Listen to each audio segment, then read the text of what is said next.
많지만은 아주 축소라는 말이에요. 불상불멸 넉장했다가 넉장. 우리 8만 대행경 우리 불교 전체가 불상불멸 넉좌우에 서가 있어. 넉좌우에 서가 있는데 이게 이제 불상불멸이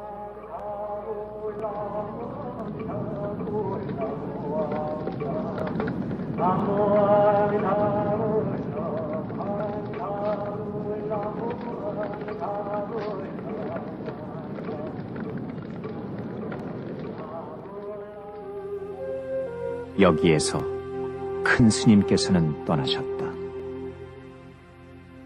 마침내 육신의 옷을 벗으시고 평온한 열반의 세계로 드시었다.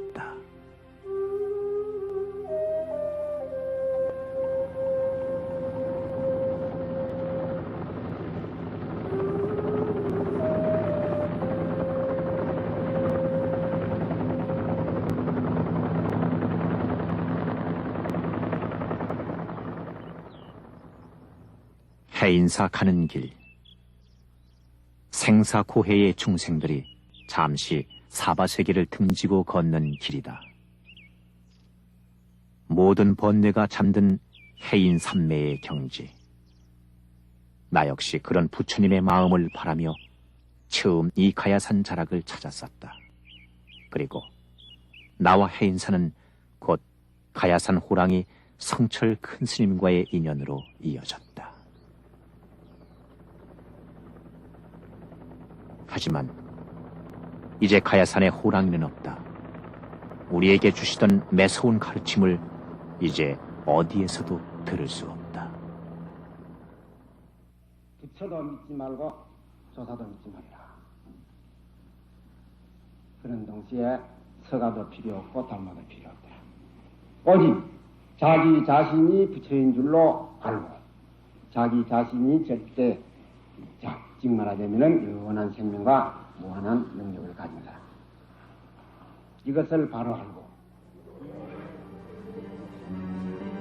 천년의 역사를 간직한 이 대가람에서 용맹정진을 독려하시던 큰 스님의 장군 죽비 소리, 그 불같던 꾸지람과 호령 소리를 다시 들어볼 수 없는 것이다.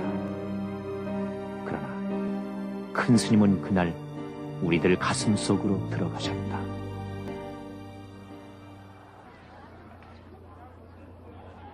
그날 입적 소식이 전해지자 얼마나 많은 중생들이 달려와 큰 스님의 가시는 길을 배웅해 드렸던가. 한 번도 산문 밖을 나서본 적이 없으셨건만 산문 밖은 또 얼마나 동요했던가. 불교계의 큰 어른이자 이 시대의 정신적 사표를 잃었다는 슬픔은 승속이 다르지 않았다.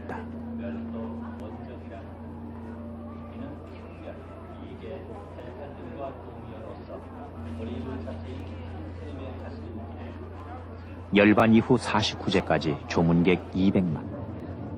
해인사에 운집한 대군중은 유례가 없는 것이었다. 과연 큰 스님의 무엇이 이들의 발길을 줄지어 가야산으로 재촉하게 했을까?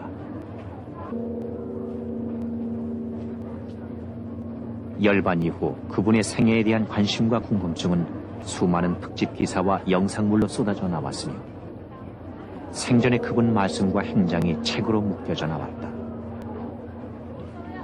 어느 책에서 그랬듯이 큰 스님은 이제 우리 옆에 왔던 부처로 대중들의 가슴에 깊이 남으신 것이다.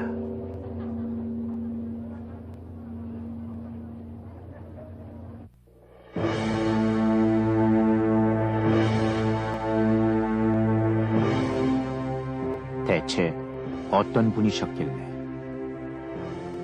평생을 어찌 사셨길래 큰 스님께서는 서슴지 않고 우리 옆에 왔던 부처로 불리우게 되셨을까?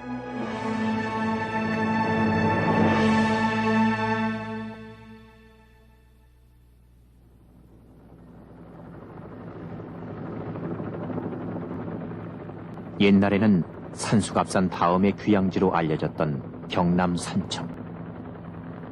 그 산청의 중심지에서도 다시 남으로 20여 킬로미터를 더 들어간 지리산 골짜기.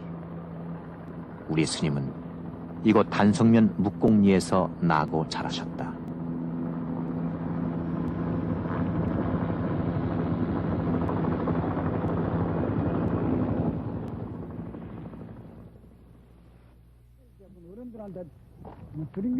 옛날 100호에 이르던 일가 친척들은 거의 모두 떠나고 노인이 된 사촌 동생 한 분이 그때 그 시절을 말해줄 뿐이었다.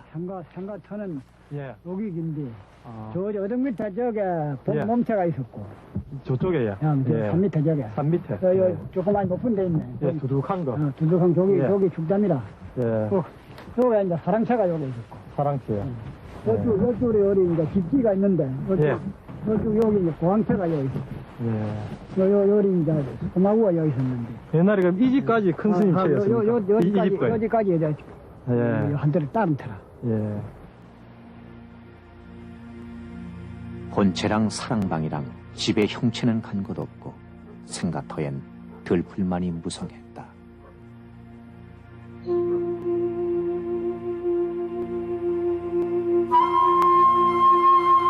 80여 년 전 바로 이곳에 성철 큰 스님은 속인 이영주로 오셨다.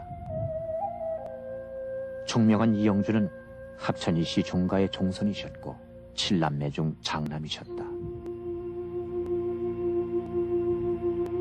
장씨 계명을 거부할 만큼 꼿꼿한 아버지 이상원 씨와 어머니 강상봉 씨, 그 부모 밑에서 소년 영주는 넉넉한 생활을 할 수 있었다.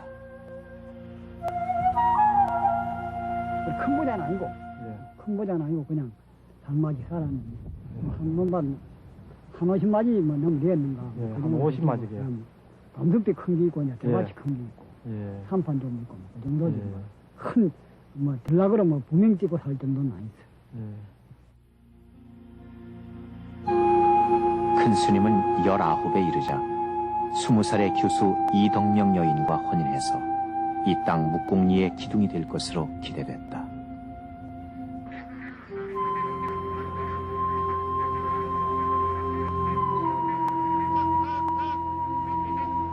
그러나 부러울 것 없는 그분에게 건강은 늘 걱정이었다. 성령과 병창으로도 불리웠던 보통학교 시절. 성적은 뛰어났으나 건강은 매번 가불병 중에 병이었다. 이 때문에 그분은 더 이상 상급학교에 들어갈 수 없었고 서당에서 자치통감 등 한문을 익혔다.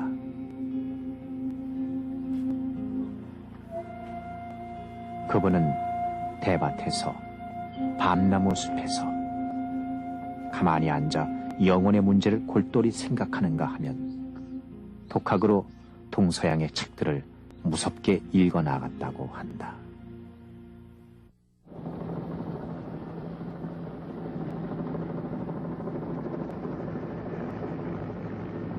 청년 이영주는 드디어 집을 나섰다.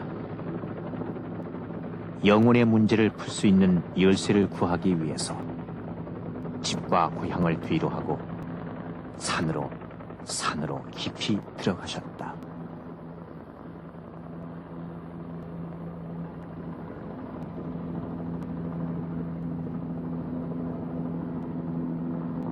많은 사람들은 큰 스님이 건강상의 이유로 수양사마 대원사에 가셨다고 알고 있다.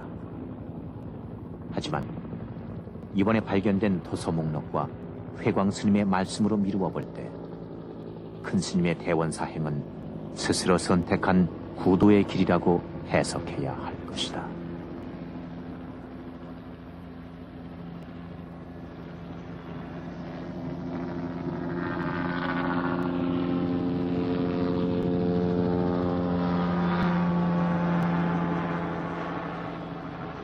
지리산의 준봉들로 겹겹이 에워싸인 대원사.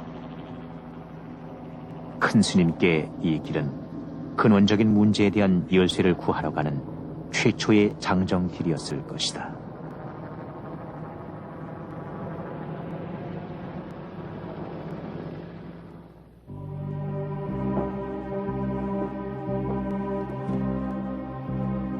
그러나 외색 불교에 젖어있던 당시 스님들도 절도, 청년 영주가 갈구하던 영혼의 문제에 대한 해답을 줄 수 없는 처지였다. 큰 스님은 속인이면서도 주지 스님의 배려로 이곳에 작은 방 하나를 얻으셨다. 스스로 그 영혼의 문제에 대한 참선길에 들어가신 것이다.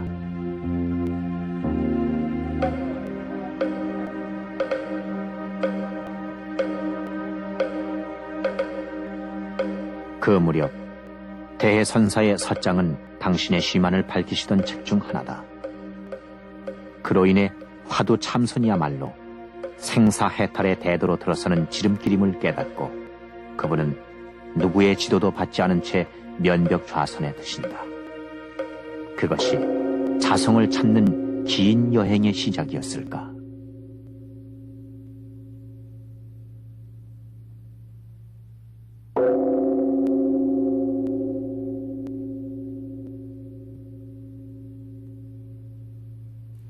한 속인이 태산 같은 건기로 산매에 들었다는 소식은 곧 대원사의 본사인 해인사로 전해졌다.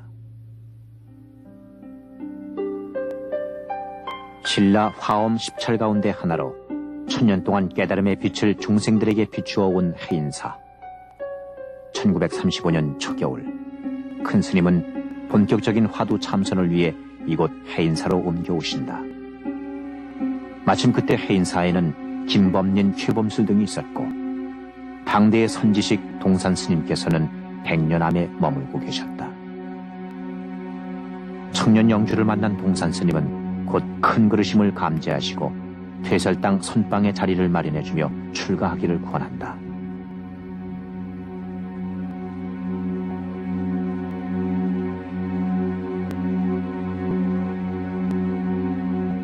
선방에 전무후무한 장발수좌. 그때까지도 큰 스님의 출가 의사는 아무도 알 수 없었다.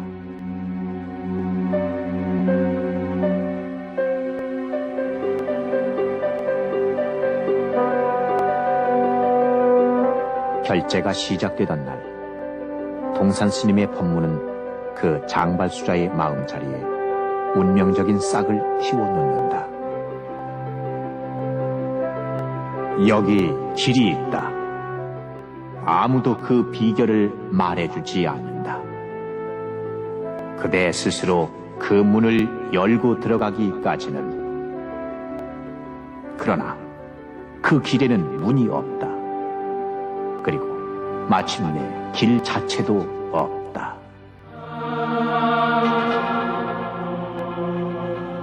(1937년) 정축년 3월 그분은 마침내 하동산 스님을 은사로 계를 받는다.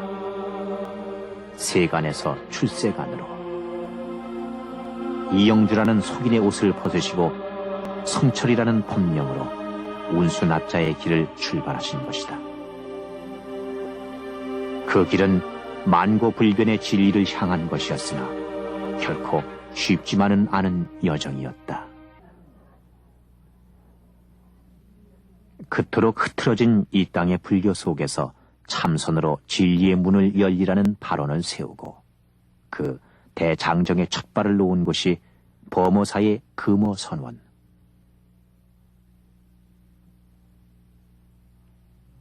큰 스님은 이곳에서 한거를 나시며 화두산매의 선정에 들어가셨다.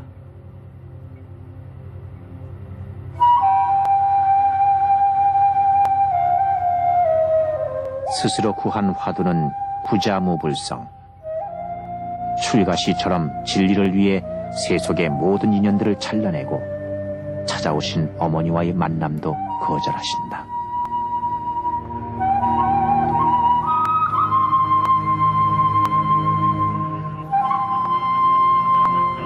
수행승들은 마치 물처럼 구름처럼 한 곳에 머무르지 않는다. 그래서 운수납자라 하지 않단가. 범어사에서 세철을 나신 큰 스님은 이후 통도사의 100년암에서 동안거를 하시며 참선과 조사 어록도를 섭렵하셨다.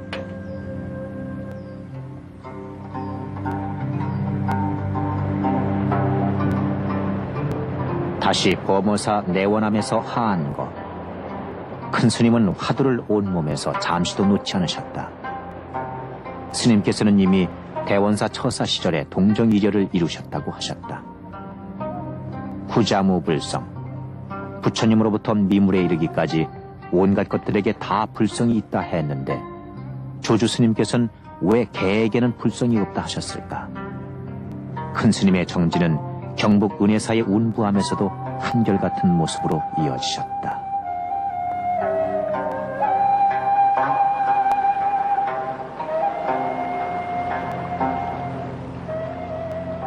길 없는 길.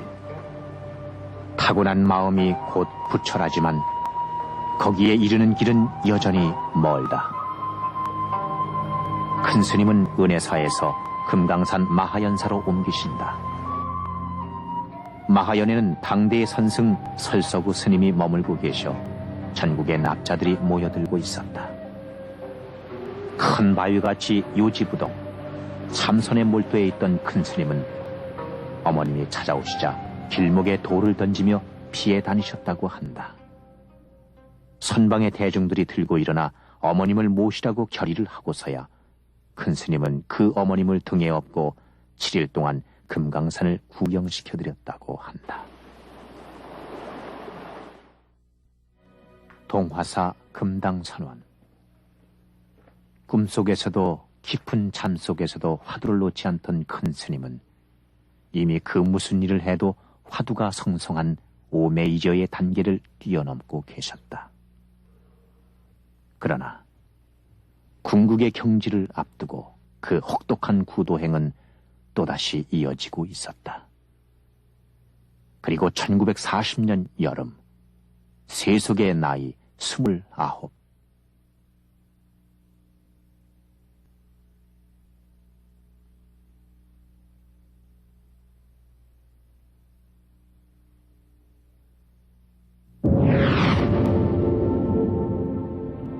견성. 큰 스님은 문득 자신의 마음 속에서 자기의 본래 성품을 보신 것이다.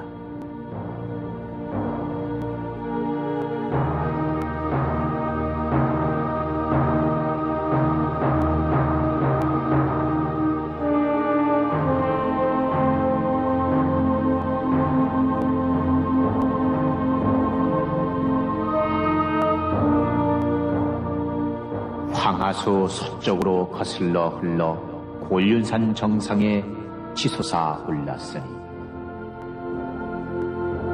해와 달은 빛을 잃고 땅은 꺼져 내리도다. 문득 한 번 웃고 머리를 돌려서니 청산은 예대로 흰 구름 속에 선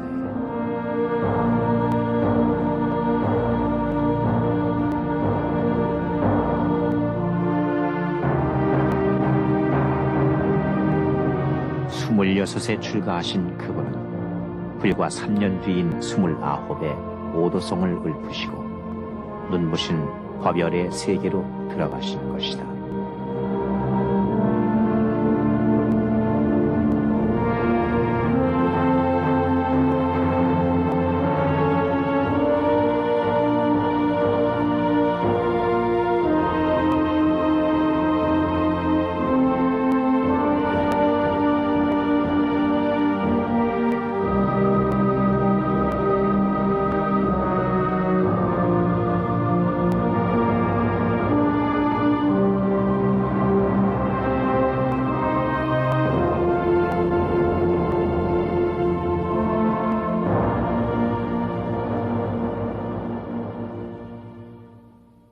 깨달으시고 큰 스님의 발길이 처음 닿은 곳은 송광사였다. 선지식과 조사들의 말씀이 있는 곳에서 당신의 경지를 점검하기 위한 여정의 출발이었다.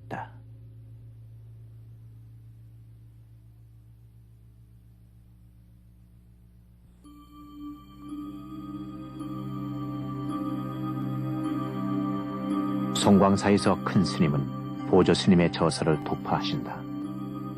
하지만 그분의 선사상에서 큰 스님은 어쩐지 아쉬움을 느끼셨다고 한다.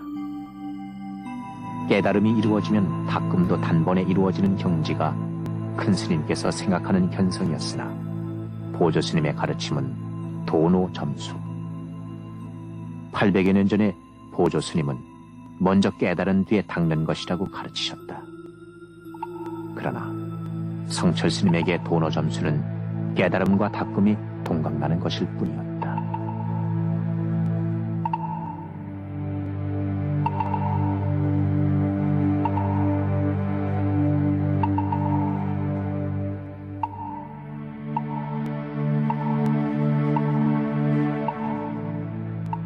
송광사에서 하안거를 마치신 큰 스님은 예산의 수독사로 향하신다. 그때 만공 스님께서는 수독사의 암자 정해사에 머물고 계셨다.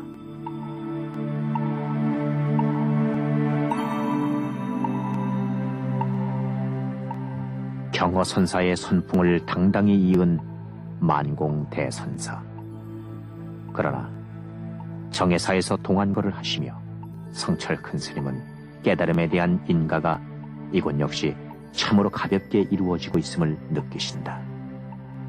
그리고 여기서 평생의 직이 청담 스님을 만나게 되기도 한다.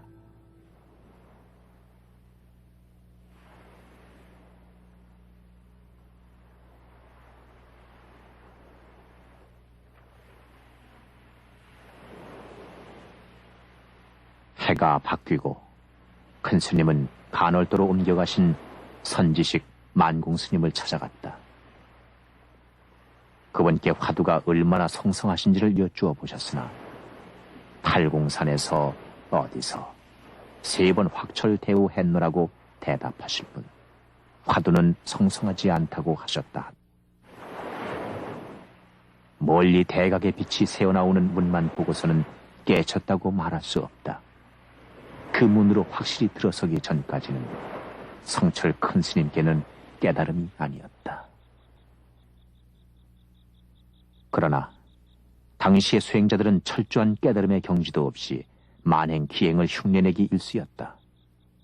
그래서 큰 스님은 누구에게도 당신의 깨달음에 대한 인가를 요청하지 않았으며 선지식에 대한 실망만 계속돼갈 뿐이었다.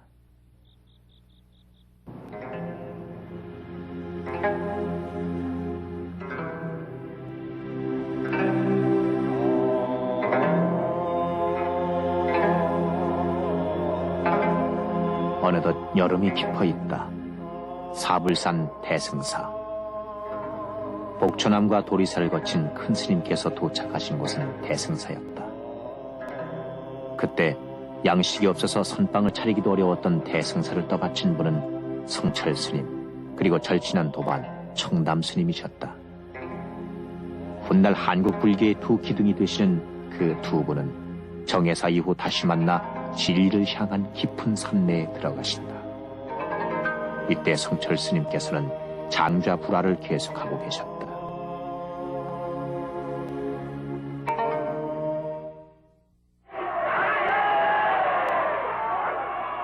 (1945년) 36년간의 일제시대가 막을 내렸다.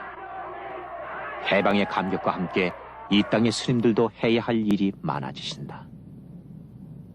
경상북도 문경의 희양산 골짜기, 신라 구산 선문 중의 하나인 봉암사가 자리 잡고 있는 곳이다. 해방은 스님들에겐 한국 불교를 다시 찾을 수 있는 절호의 기회였다. 변화를 희망하는 비구승들의 청정한 의지, 그 첫 태동이 바로 이 산자락에서 시작됐다. 이른바 봉암사 결사가 그것이다.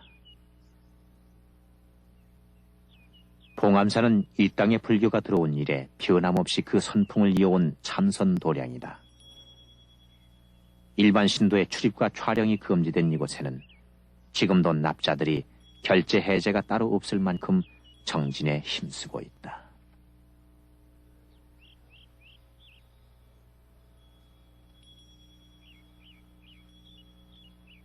큰 스님은 해방 이후 파계사와 통도사의 내원함을 거쳐 1947년 가을부터 이곳에 머무셨다.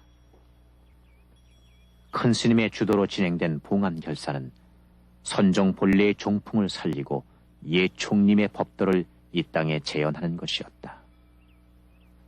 곧 이의 뜻을 같이 하는 젊은 수자들이 전국에서 모여드니 청담, 자운, 월산, 우봉, 보문, 성수, 도우, 해암, 법전 스님 등으로 훗날 한국 불교를 이끄신 굳건한 동량들이셨다.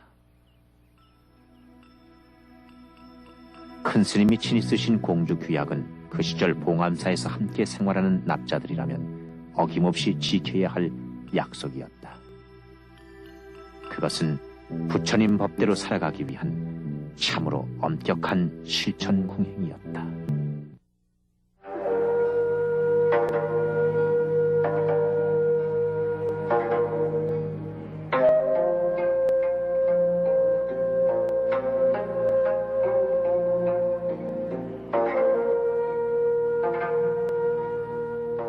한평생 수행납자의 길에서 내려서지 않으셨던 큰 스님.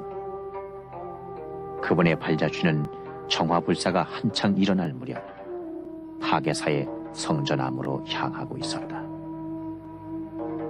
정화 잘못하면 묵은 도둑 쫓아내고 새 도둑 만든다 하시면서 동구불출했던 성전암은 이전에도 큰 스님께서 한철 안거를 지낸 일이 있는 암자였다.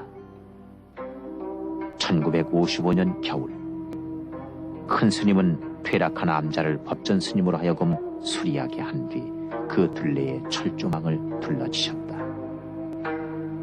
소문을 듣고 찾아오는 신도들을 피하기 위한 것이었다.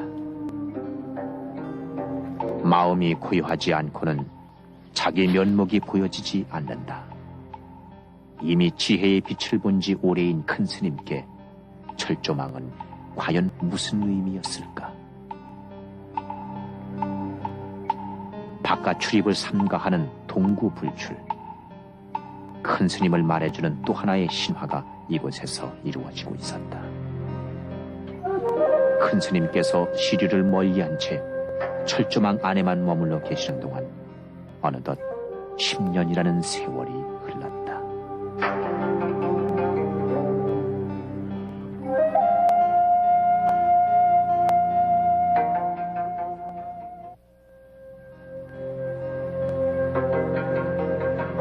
그렇게 둘러치신 철조망 뒤에서 큰 스님께서는 차곡차곡 당신의 앞날을 준비하셨는지 모른다.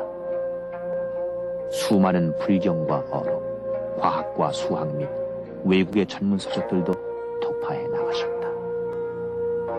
바깥에선 불교 정화라는 이름으로 대처성과 비구승의 절벽기 싸움이 한창일 때 큰 스님께서는 한국 불교의 진정한 내적 정화를 위해 하나하나 징검다리를 놓으셨던 것이다. 그래서 성전암의 철조망은 당신 스스로 마음에 두르셨던 신념의 철조망이었을지도 모른다.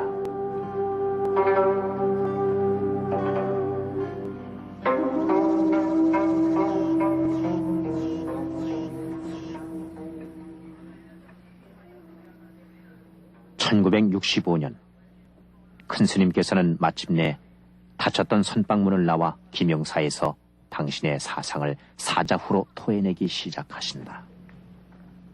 그것이 대중들 앞에서 행하신 최초의 법문이었다.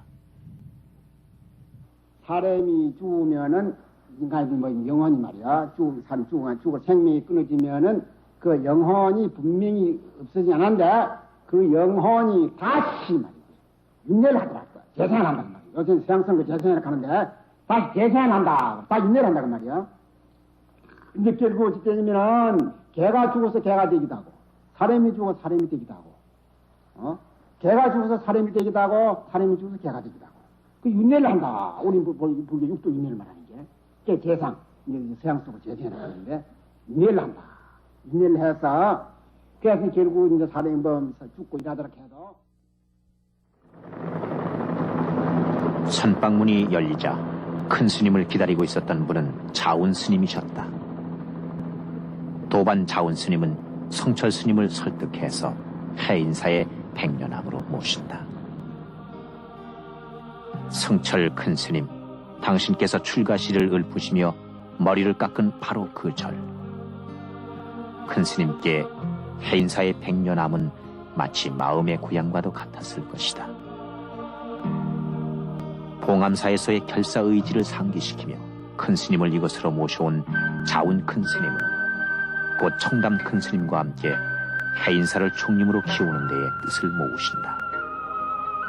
1967년 큰 스님께서는 그 뜻을 받아들여 해인 총림의 초대 방장에 추대되셨다.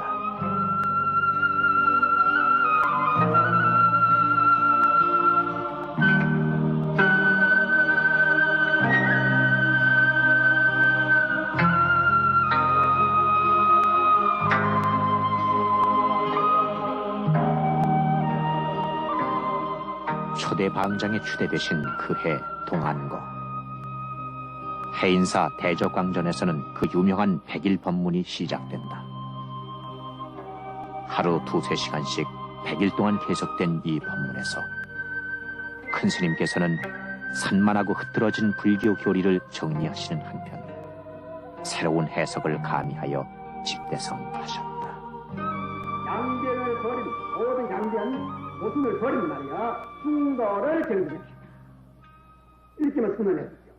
선언했는데 이 모든 양변을 버리면 생명도 버리고 생관멸도 나고 죽는 것도 버리고 있고 없는 것도 버리고 착하고 악한 것도 버리고 말이야. 시와 비도 다 버리나시니 시도 아니고 비도 아니고 선도 아니고 악도 아니고 유도 아니고 무도 아니고 그것은 무엇이냐면 이 백일법문이 그 당시에 한국 선종이나 교종이나 선방이나 강원에나 또 비구닉에나 이 백일법문에 대해서 새로운 안목이 떴습니다. 그 당시만 하더라도 무슨 사집이나 사교나 대교나 이 정도로 보고 불교 공부를 마치고 선방에 들어가고 이랬는데 성철 큰 스님이 그 당시에 해인사에서 이 백일법문을 했다는 것은 불교의 교리뿐만 아니라 조계종의 이 법맥뿐만 아니라 선종의 핵심을 그 당시에 이야기하는데 백일법문의 기본 포인트는 뭐냐면은 부처님의 일대 사상을 전하면서 중도에다가 맞춘 겁니다. 중도에다 맞춰가지고 했기 때문에 재래에 뭐 선을 한다, 뭐 하음을 한다, 뭐 귀신론을 봤다, 뭐 이런 사람들에게는 굉장히 그 감격을 줬어요.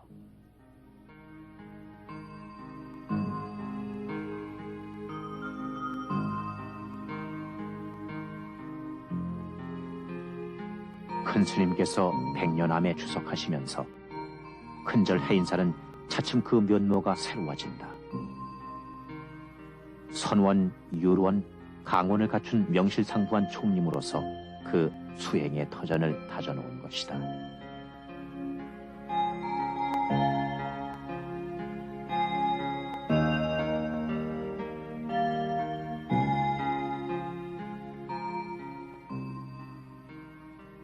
이 땅의 총풍을 바로잡고 불교를 증흥시키기 위해 큰 스님께서는 뒤따라오는 후배 스님들께도 늘 맡은 바 소임의 중요성을 일깨우셨다고 한다.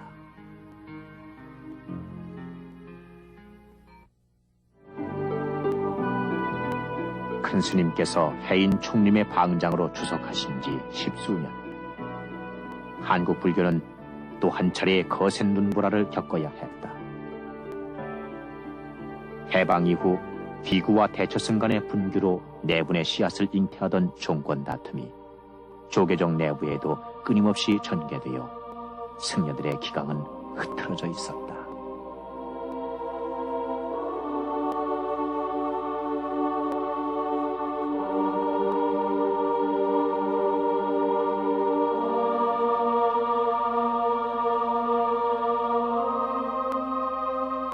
여기에 70년대 말 신군부가 들어서면서 정화라는 이름으로 세속의 칼을 들이댄 것이다. 얼어붙은 정치의 태풍이 불교계에 휘몰아쳐서 한밤중에 수많은 승려들이 검거되거나 설 자리를 잃었다. 현대 한국 불교가 최대의 지옥 앞에 서 있었으니 그것이 1980년 12.7 법난이었다.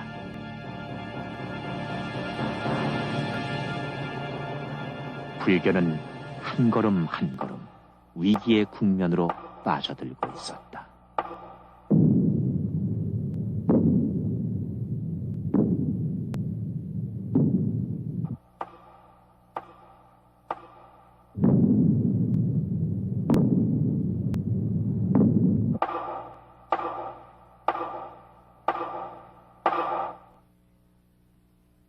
그때 한국 불교계가 선택한 분이 성철 큰 스님이었다. 그분만이 쓰러져가는 불교를 받쳐줄 기둥이었기 때문이다. 자신의 이름을 빌려줘서라도 불교가 진흥한다면 기꺼이 응하겠다시며 큰 스님은 제7대 종정직을 수락하셨다. 이름 모를 수행승 성철 큰 스님은 취임 법어 하나로 대뜸 세간을 술렁이게 하면서 이목을 집중시키신다.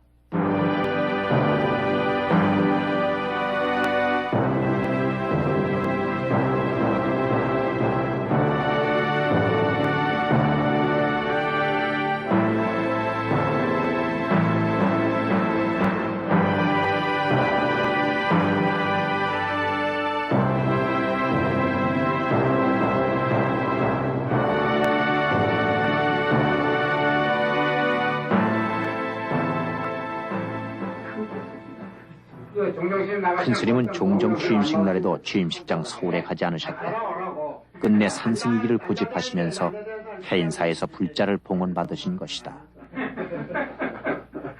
실제로 내가 움직이면 안 돼. 그래서 그런 건 아니죠. 나 본신 저기 안 움직이는 그건 보니까 이름은 움직이다니 모르지만 몸은 안 움직인단 말이야. 움직이면 안 돼. 난 가만히 앉았으면 했지. 딴 건 몰라. 나 안 하면 모르는 물로 해야 돼 있고 그러면 한가하면 이건 물론 내 개인 의견도 중요하긴 하겠지만 내가 뭐 독단적으로 위해서는 안 할게요. 네, 물론 안 했죠. 개인적으로 그래서 내가 좋은 이게 있더라 해도 독단적으로 해서는 안 돼. 한국 불교의 상징이자 큰 어른으로 종정의 자리에 계시면서도 결코 앞으로 나서지 않으셨던 큰 스님. 해인사에 계시면서도 그분은 어차피 한국 불교를 덮고 있는 큰 우산일 수밖에 없었다.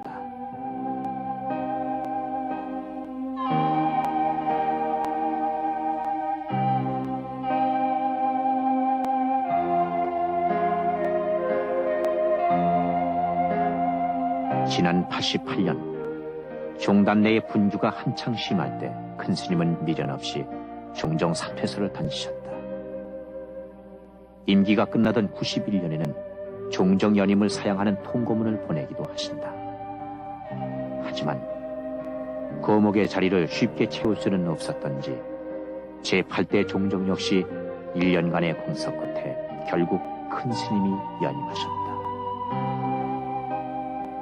큰 스님은 이후로도 줄곧 100년암을 지켜오셨다. 모든 것을 버리고 오로지 빈손의 구도자이기만을 고수하신 길. 그 길이 큰 스님을 산문 밖의 세상에서 멀어지게 했을 것이다. 그러나 수십 년을 한결같으셨던 이 가야산 포행길을 큰 스님께서는 언제부턴가 힘겨워하시기 시작한다. 가야산 호랑이 성철 큰 스님께서도 한 자락 가사 밑에 어느덧 80대의 노구를 이끌고 계셨던 것이다. 그날이 11월 3일이구만요. 큰 스님께서 찾으신 데서 가니까 아무래도 가을부터 내가 간다 소리는 했는데 안 되겠다. 그런 말씀을 하시면서 오늘 어디 가지 말고 이제 여기 있으라 그러시더라고요. 그래서 그날 처음 상황에서는 꼭 이래 떠나실 그런 상황은 아닌 것 같은데 스님께서는 참 아무래도 내가 가야 되겠다 그런 말씀을 하셔서 좀 가신다는 말씀이 그렇게 가신다는 말씀을 안 들려서 그래도 또 어른 말씀이니까 그러겠습니다. 그러고 이제 오후 3시 이후는 이제 늘 이제 스님 곁에 계셨는데, 그런 이제 밤을 새시고 또 4일날 아침 새벽 5시에 넘고 그렇게 해서 이제 뭐 참 아무래도 이제 어제부터 간다 말했는데 뭐 더 이상 내가 있을 것도 이유도 없을 것 같고 이제 가야 되겠다 그런 말씀을 이제 한 번 더 하시고 참선 잘 하라는 말씀만 하시고 뭐 그때 이제 참 뭐 제가 그 임종의 경험이었기 때문에 뭐 그리고 그것이 이제 임종인지 모르고 조용히 계시고 1993년 11월 4일 새벽 해인사 퇴설당에는 그분의 제자들이 두근거리는 가슴을 억누르고 큰 스님을 지켜보고 있었다. 참선 잘하라. 그 한 말씀이 마지막 목소리였다. 그리고 큰 스님은 제자 어깨에 몸을 기대고 계셨다.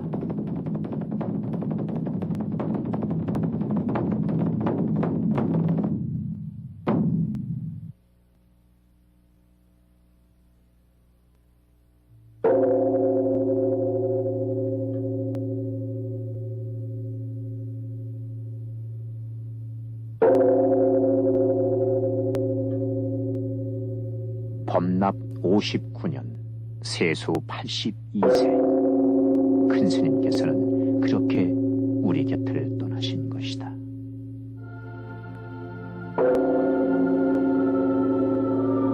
일생 동안 남녀의 무리를 속여서 하늘을 넘치는 죄업은 수미산을 지나친다. 산채로 무간 지옥에 떨어져서 그 한이 만갈래나 되는지라. 둥근 한 수레바퀴 불금을 내뿜으며 푸른 산에 걸렸도다.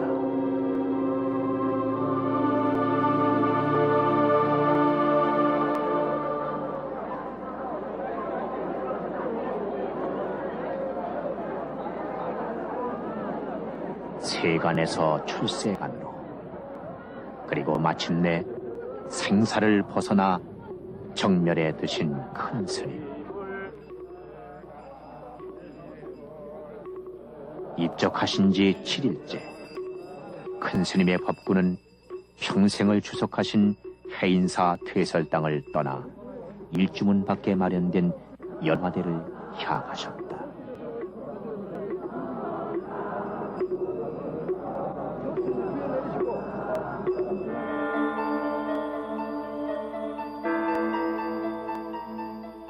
그리고 살이 무려 30여 시간이 넘는 다비 끝에 100여 과의 영롱한 사리가 남겨졌다.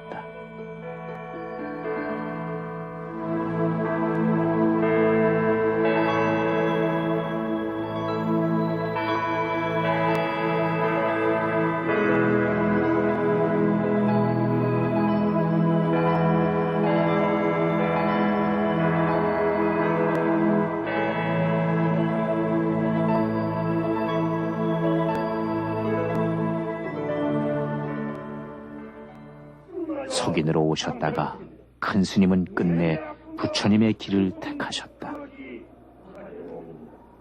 그분이 우리 옆에 왔던 부처로 불리울 수 있었던 것은 결코 어릴 적부터 신동이어서도 아니요, 우리와 다른 천부적인 능력을 지녀서도 아니었다.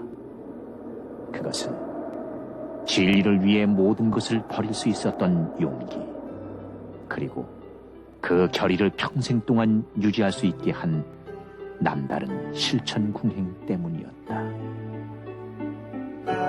큰 스님의 생애를 쫓아 해탈의 발걸음을 따라다니고 온 지금, 가야사는 여전히 텅 비어있다. 그러나 한평생 수행납자의 길을 가신 큰 스님의 자취는 이 시봉승에게 소리는 없어도 날카로운 죽비가 되고 있다.